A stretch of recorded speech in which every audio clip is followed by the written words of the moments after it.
If you're making a creative map and it's probably going to be big with like 24 players, there's probably going to be a lot of people breaking the rules. So that's why you need a banning system, which I made a kind of simple one over here. Simple if you follow all the steps. So, unlike most ban tutorials, my way of doing it, I have lifetime bans and 24-hour bans. Of course, you could set the 24-hour bans to 5-hour bans, 1-week bans. Really, it's really customizable. And I'll show you right now. So we got the basic controls, processing the bans, teleporting to the ban area, and access to admin. So first we're going to start off with basic controls. So we're going to have button 1, and I'll try to go quickly over this. So allowed class 1, which is going to be our admin, which is going to be shown how to give people admin in the last portion of this video. So class 1 is going to be my admin. You could pick anything if you have more classes, but this is a fresh map, so I just picked class 1. Trigger sound, you could have this on. I disabled it. And interaction text, ban team 1. This is channel 1. So this is, you could have it up to 16 players, but on the buttons, I'm only having 4 players. You could go more. It's actually really easy to give more, but just for the sake of this video, I'll just do 4. So then, this is paired up with 1 mutator zone.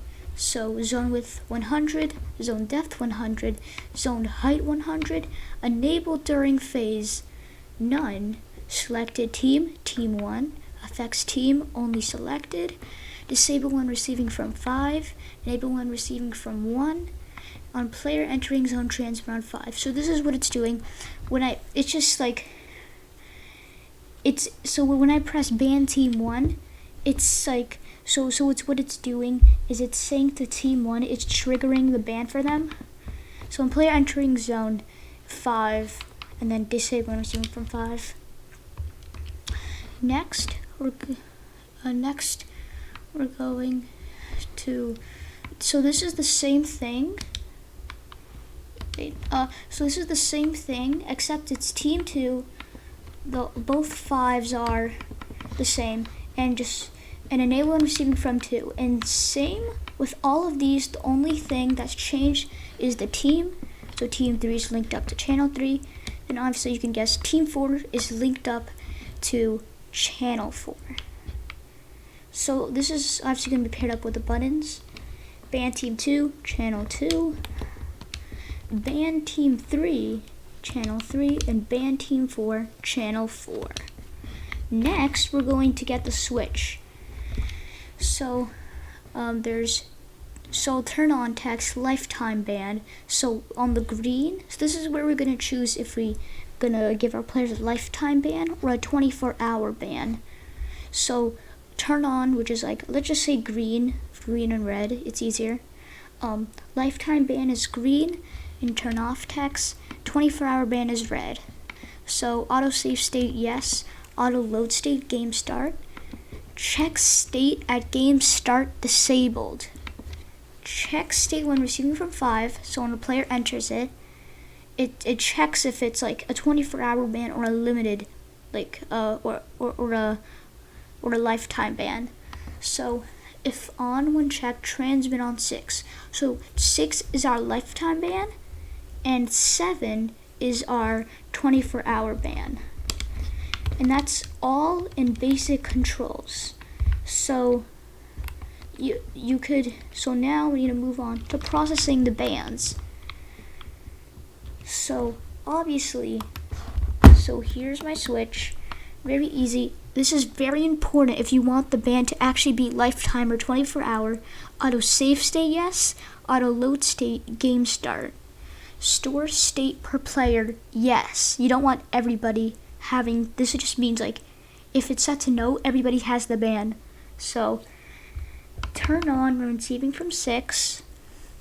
And if on when checked, transmit on 8. Wait, so no, wait, there's no check state. Wait. So if turn on when receiving from 6, and if on when checked, transmit on 8. So there's no check state when receiving from, because the only time it's supposed to check the state is go over here and you'll see check state at game start needs to be enabled for this. So then we're going to go to switch to, and so auto save state, yes. Auto load state game start, store state per player, turn on when receiving from 10. You'll see why on the next device, why it's not turn on when receiving from 7. So then turn off when receiving from 9, and if on when checked, transmit on 8, which means, so 8 is the teleporting to jail, just checks it if you're banned at the start of the game. So next we need to go to the trigger. So this is one of the most important parts of the 24-hour ban. If you don't do this, it won't work. You need to put the delay on 1 second, or else it won't work. Everything will just break. Trigger when receiving from 7, and when triggered, transmit on 10. Now, this is a little bit tricky. So you're probably saying, why use an item granter instead of a timer? You know, you're counting down. Timers don't have 24 hours. So what I do is on grant action keep all, psycho behavior wrap, grant on timer 1 day. You could set this to anyone you like. I did 24 hours. You could put it to a week, 5 hours. You could put 1 second ban. I'm not sure if that's possible, but I'll just have it. Grant while offline, also very important. Put that on yes. And grant item when receiving from is 7. And when item granted, transmit on 9. So it is the exact same as a timer, but instead you could you have to put an item in there. I just put something like a lump of coal.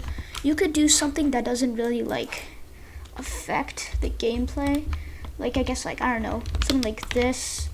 Consumable that doesn't really affect the gameplay, because you still need to grant an item. So I just did a lump of coal. You can do anything you would like. So now you're done with the actual system. So now we're gonna go to teleporting to the ban area. So you can make the ban area, you can make it a jail, you can make it a box. Doesn't really matter. If you are using a door, remember to put a lock device and set to visible during game off, and hide interaction when locked, yes. Just keep it unlocked if you're using a door. So next for the teleporters. So teleporter group, none. Teleporter target group, none. Teleporter rift visible, no. Play visual effects, no. And play sound effects, no. So you could make it visible. I just want to make it invisible, just kind of ruins everything. You could have it if it fits the theme of your map, so teleport to when receiving from 8. So then teleport to when receiving from 6, and teleport when receiving from 10.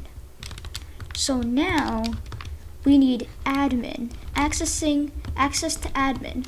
So you saw here that only the admin can use all of this. So this is a very tricky. This is a trick that many people use. So first you're gonna have the save point. So you're gonna have auto save, yes, auto load every spawn, and safe loadout, no. You could put it on if it actually if you want it to save, but the only thing you really need for this to work is save class, and that's it. There's no no channels. That's just it. So then this is the part. So class switch to 1, which is our admin, which we set over there. You can make it, if you want to make the admin class 3, then set this to class 3. It just needs to, be together. So when you're publishing this map, hopefully if you're watching this, you have a code, because this doesn't work without a code. It's using the save point. I'm not sure you're watching this without a code, but So you publish the game before it's like public and brought out to like the public. So like grab all your friends you want to be admin, place it somewhere in the map, like I don't know, publish it, and when you spawn, just like pretty much just go in there, and now you're admin. Then just publish the game again. But now just just delete this spawner. So now nobody can be admin anymore, and only you and your friends can, or the people you want admin to be. But be sure when you're publishing that it says that like you don't clear save data, because then like it would clear your admin status, and also it would clear everybody's bans. So be sure not to do that. But yes, that is basically it. And now for I'm gonna show it working. So I don't have the actual. No, I cannot. So let me just access to admin. So just gonna, there we go. So I'm team 1, I'm just gonna ban myself. So now, lifetime ban, 24-hour ban. Just a little like, I just want to, these are the only things that you could see. Everything else put away, except for teleporting to ban area and this thing, because you need to like be an admin. But the processing the bans, don't put that where a player can see, because like, you know, they could switch stuff, break it. So now what I could do is, so I'm gonna 24-hour ban. So red is 24-hour ban. And now I'm in jail. Obviously I can break it. That's like, you need to set that off. But so obviously I have coal. You don't like, you can make it spawn anything else, like I said early in the video. But yes, that is it. So if I come in over here, so the cool thing about this is that, so it saved my game. I'm gonna play again, and it checks at it checks at the start of the game to see if I'm banned, and then it checks, oh, you're banned. And the cool thing is like, once 24 hours happens, and you get the coal, and you get out of the jail. So yes, very cool mechanic. Most games should definitely use this. Bye.